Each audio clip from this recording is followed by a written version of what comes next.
Assalamualaikum, salam sehat anak-anakku sekalian. Bertemu lagi dengan saya Bu Yusnimar dalam pembelajaran Bahasa dan Sastra Indonesia kelas 9. Ibu berharap semoga kalian tetap semangat mengikuti pembelajaran jarak jauh. Video pembelajaran kita adalah lanjutan dari video menanggapi dengan santun. Kali ini khusus membahas tentang unsur pembangun teks tanggapan.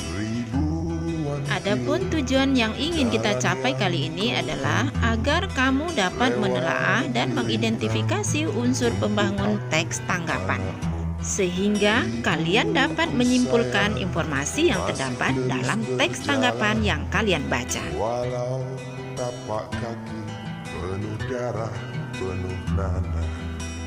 Anak-anak, unsur pembangun teks tanggapan ada 5. 1. Objek tanggapan. 2. Pemilik atau pencipta objek tanggapan. 3. Subjek tanggapan. 4. Bentuk tanggapan. Dan yang kelima, cara penyampaian tanggapan. Marilah kita bahas unsur pembangun teks tanggapan satu persatu. Unsur pembangun teks tanggapan yang pertama adalah objek tanggapan. Berarti membicarakan tentang apa yang ditanggapi. Objek tanggapan bisa berupa karya tulis, baik karya tulis ilmiah maupun karya tulis imajinatif. Bisa pula karya-karya lainnya yang tergolong karya teknologi, karya ilmiah atau konkret, dan karya-karya seni. Unsur pembangun teks tanggapan yang kedua adalah pemilik atau pencipta objek tanggapan. Unsur ini tentunya membicarakan tentang siapa pemilik objek tanggapan. Jika objek tanggapannya adalah lukisan, tentu pemiliknya adalah sang pelukisnya.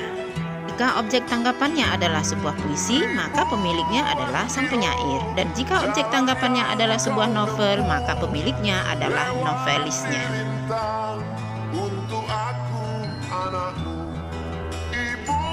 Nah, sekarang unsur pembangun teks tanggapan yang ketiga, yaitu subjek tanggapan. Berarti membicarakan siapa yang menanggapi. Subjek tanggapan bisa siapa saja, bisa berasal dari golongan awam, bisa pula berasal dari kelompok ahli atau pakar.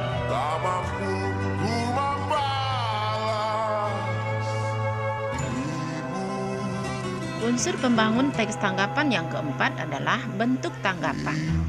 Bentuk tanggapan bisa dilihat dari segi sifat isinya.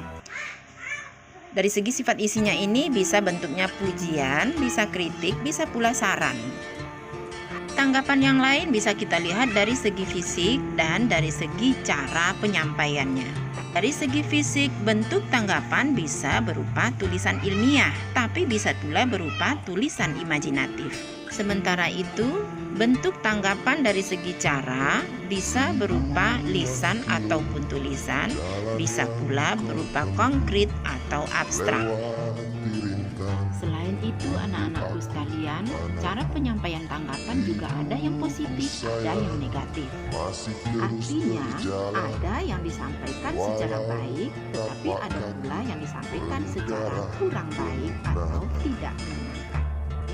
Baiklah anak-anak harapan bangsa, untuk memaksimalkan pemahaman kamu tentang materi video hari ini, silakan baca buku paket kamu halaman 89 sampai 93, lalu jawab soal-soal dalam tabel ya.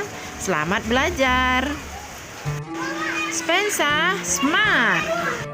Wassalam, sampai jumpa pada pertemuan berikutnya. Dan menangis di pangkuanmu.